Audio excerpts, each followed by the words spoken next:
Hi guys, right then, this week's video is going to be a little bit touchy. There's a good chance that I'm going to catch a little bit of heat for this. So before we continue, let me just remind you all, this is just my opinion, this is just what I think. It's just investigating and exploring an opinion that I have and that other people have, and they might or might not share it. That's all it is. It's not cold, hard fact. It's just something to consider.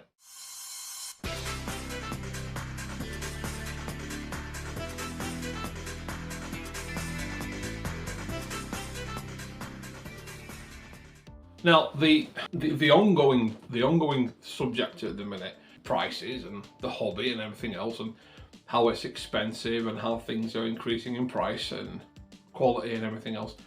But let's just have a little bit of a reality check. It's all very well saying in the 90s this used to cost this and I can get this for that, everything else. The problem is we don't live in the 90s anymore. We live in the 2020s. Things have changed drastically, and what you need to remember is none of us are entitled to be able to afford this or any hobby for that matter.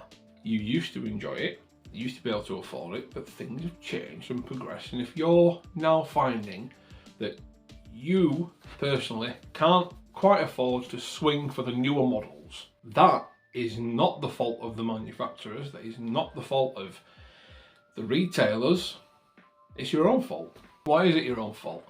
Well, let's look at how things have changed in the hobby. Things are progressing. The older crowd are moving on or passing away or whatever, and the youngsters are coming into it and they're looking at different things in the hobby. They want to see things like pendolinos and what have you, and we want to see blue diesel and everything else. So what they want from the hobby is changing. The establishment don't like what the new stuff is, and they see it as a waste of time.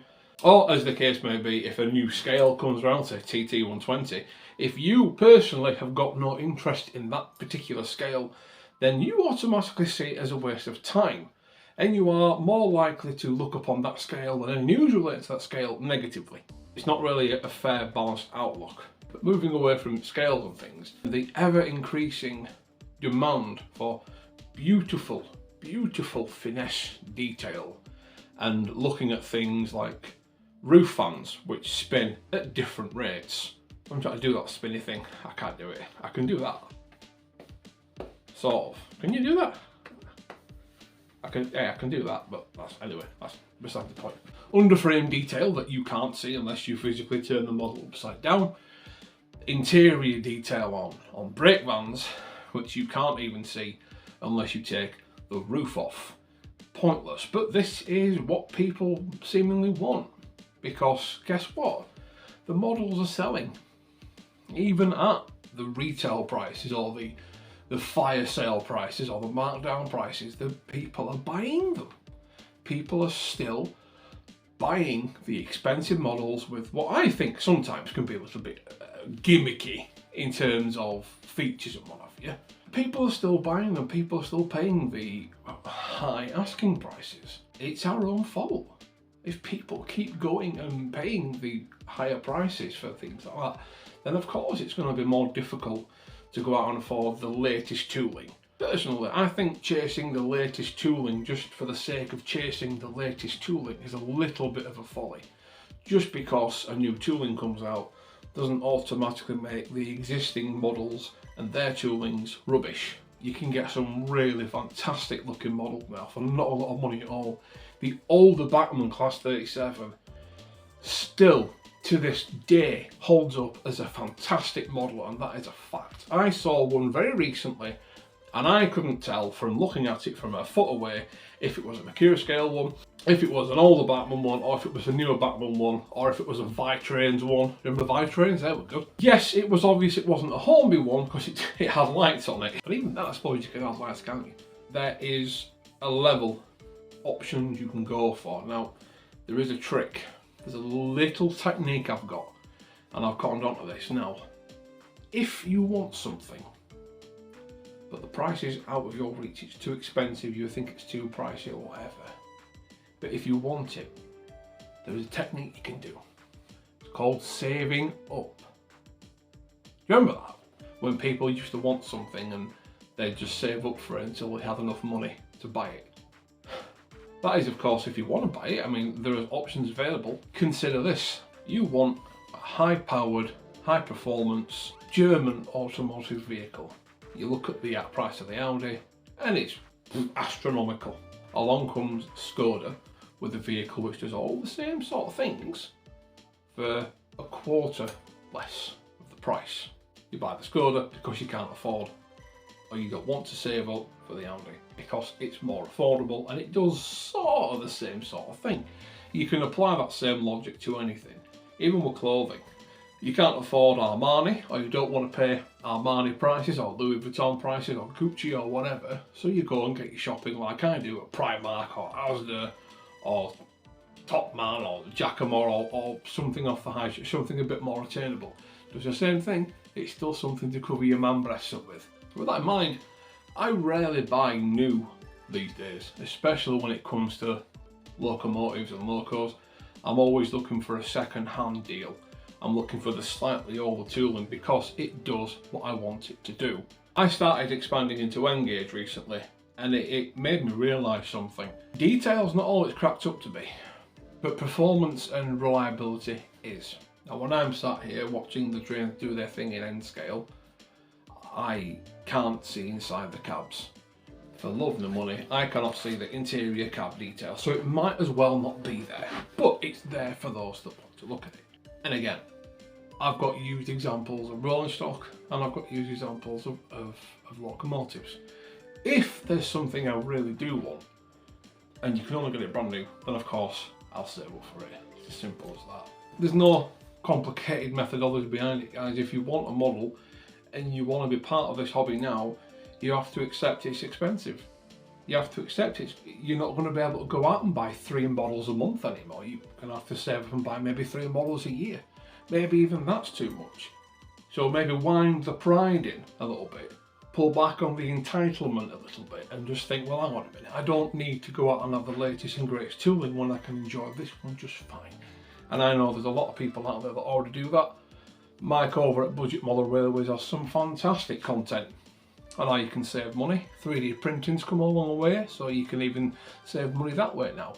If you're willing to put a little bit of effort in, you can save yourself even more money by detailing the models to a super detailed level yourself at home using little bits of plastic and offcuts of acetate and all sorts of things. It goes back to when you were a kid and actually doing it this way, saving up, it means you have to start collecting again rather than going out. And let's face it, you don't need to go out and buy a rake of 12 Mark 1 coaches for 600 quid or whatever the price is. Doesn't need to be the case, doesn't need to happen. You might even get a bit more of enjoyment out of it if you save up a little bit and collect things a little bit slower, and then you can see the train evolve before you. And it adds a new level of enjoyment to the hobby, rather than sulking that you can't go out and buy the latest tool Batman because it's too expensive, it's out of my price range. Save up for it.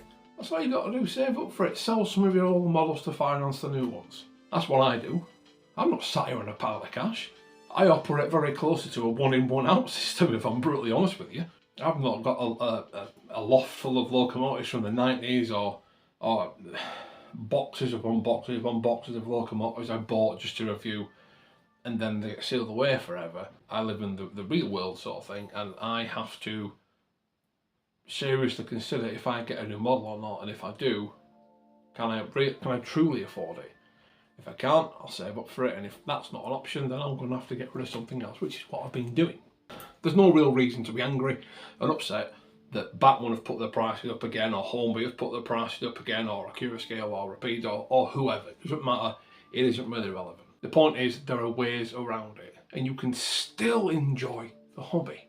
You really genuinely can. You just have to reassess how you look at the hobby, and reassess what you want from the hobby, and question if you truly need to have 30 models that you don't run anymore. They just sit there doing nothing. Do you need them? And you want to collect them, fine. You want to collect, that's up to you, it's fine. But then don't complain that you can't afford a new model. Not when you sat there on a pile of worth thousands upon thousands of pounds of things that you don't even look at. Don't be the source of your own disillusionment. That's where I'm going to leave it for today. Hopefully I've not angered anyone too much. Please don't get upset, it's not worth it. It's just me ranting and talking bollywallocks in my bedroom. If you want to come chat to me in person, I'll be at the Keith and Muller Railway exhibition this weekend, March 2nd and 3rd. I'm going with Jenny, so we'll be causing all kinds of chaos. We'll also see John JMC there as well. He's got his layout. Hopefully Peachy TT120 will show up. He's recently hit 1,000 subscribers, so well done Peachy lad. Always nice to see more people add up, so well done you mate. But now I want to know what you folks think.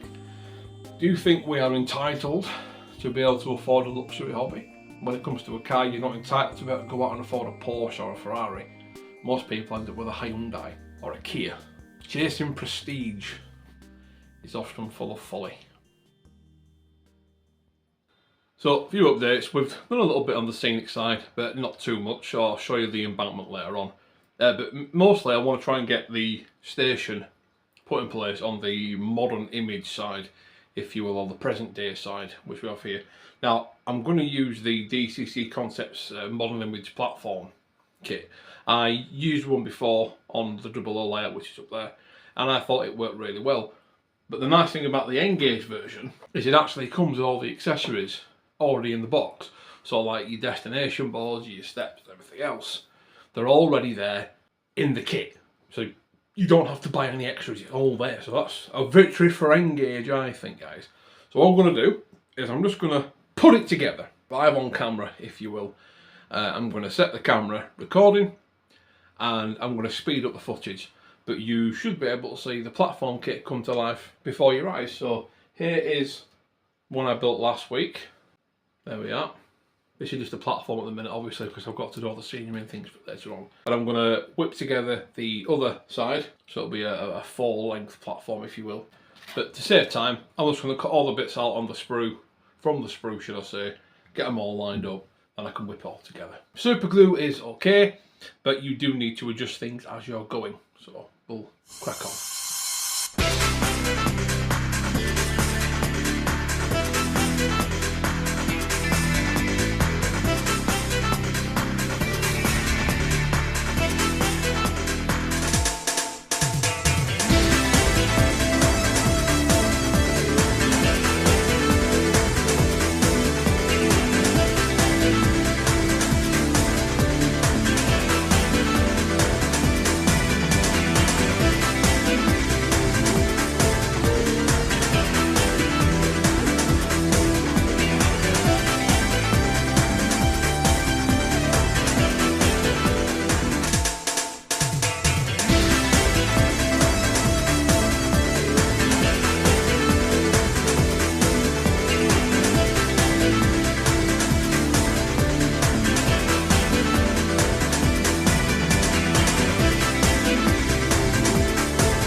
easy enough to do now. I've been outside and I've spray painted all the lovely accessories that you get.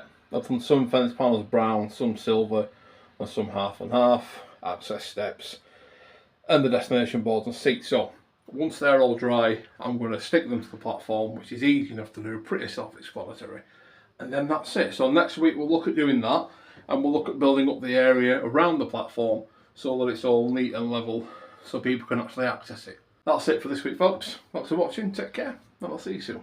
Bye bye.